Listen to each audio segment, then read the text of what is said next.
I am. It's the on-campus kingpin. Yes, I am. EagleSessions, Gayle Saunders, skinnypost.com. Talking the Eagles lost to the San Francisco 49ers. Eagles lose 21-26. It was one of those games. I mean, we've had 3 games in a row where we're sitting on the edge of our seats. Make that 4. This is a game where the Eagles offense did nothing. Finally got an opportunity. Drives the field 91 yards in the end of the game. And the Eagles have an opportunity to take the game. And they're on the 1-yard line. Very questionable play calls. I thought the Eagles could have ran it in, take 2 shots at 1 yard. You know, LeSean McCoy, 17 yards rushing. I am not lying, 17 yards rushing on the day, folks. But still, I think I still believe they could have got that 1 yard, and that was the chance that the Eagles had to win the game. I believe, and I just was not impressed by our offense. I mean, the Eagles had 11 possessions on the day, and you know, the Eagles had 6 punts, 4 turnovers, and a turnover on downs. So I mean, you know, when the Eagles offense did absolutely nothing for the, you know, basically the whole game except for the end of the fourth quarter, we had to look to different aspects of this team, special teams to come up with big plays. I mean, how good has special teams been? Ridiculous, right? Trey Burton gets pressure, and then blocks the punt, blocks his man back into the punt, and then Brad Smith recovers the fumble, touchdown. You know, the Eagles are in it to win it. You're thinking, okay, I like that. We're gonna get some scores on offense. That did not happen. We left it up to, you know, Darren Sproles, another guy who just makes plays. Love Darren Sproles. A little biased, but love Darren Sproles. I keep saying it every week. 82-yard punt return for a touchdown. Old man still has wheels.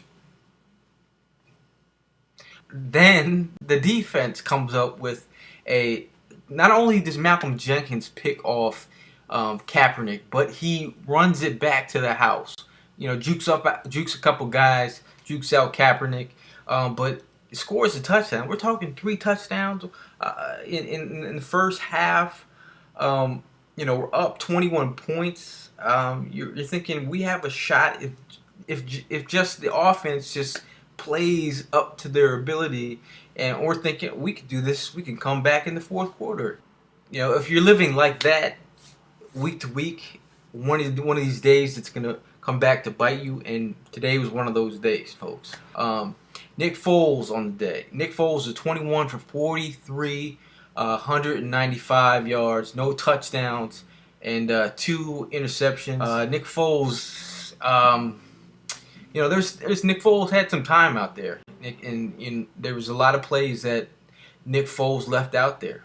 He missed Macklin on a couple plays, missed Selleck and Ertz on a couple plays, and I know a lot of people will stick up for Foles. I do like Foles. Nick Foles is my homeboy, but there's some weaknesses there that I'm starting to see week after week after. We're in the 4th week here. I mean, there's opportunities where you have to hit the men that are open. You get pressure in your face and you miss a guy. I understand you get pressure. That's part of playing quarterback. But when you don't have pressure and you're missing guys, that's where I get concerned, because that's the time where you have to be on your mark, especially when guys are open. A tough day for Nick Foles.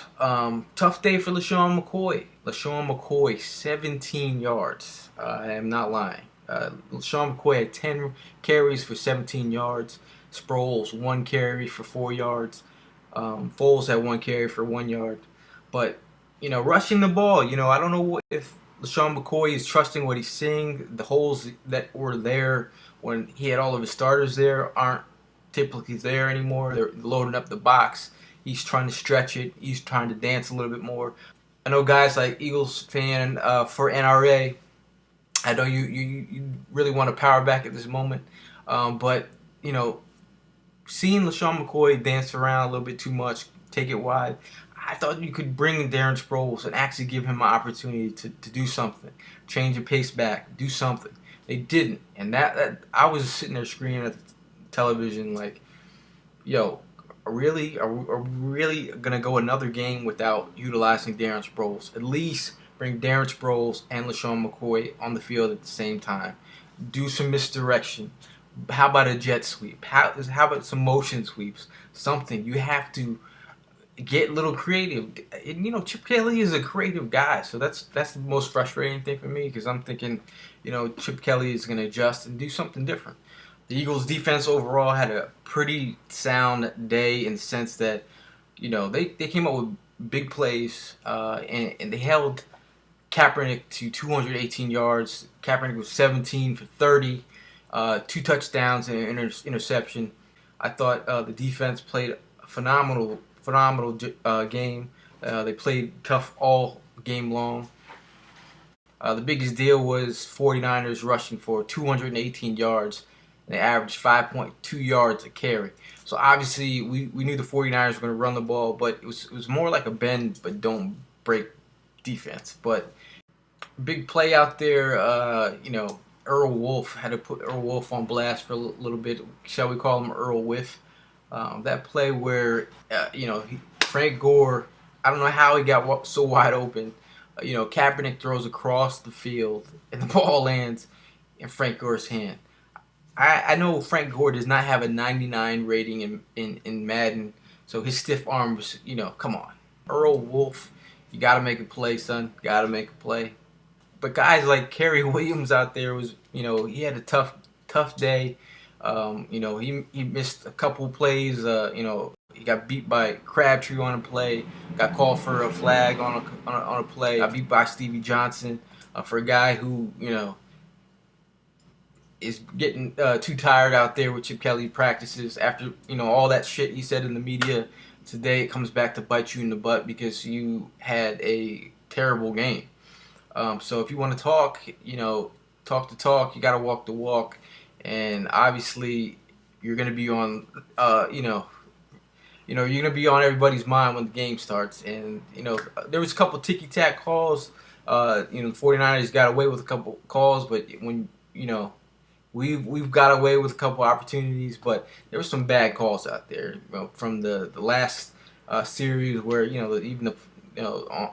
they called Brad Smith on the block in the back, or Fletcher in the back of the block in the back. It was kind of sketchy. The call they called on Williams was 5 yards. He basically touched the receiver, but it was 5 yards. But like I said, Malcolm Jenkins made a huge play. That was a big play on the day.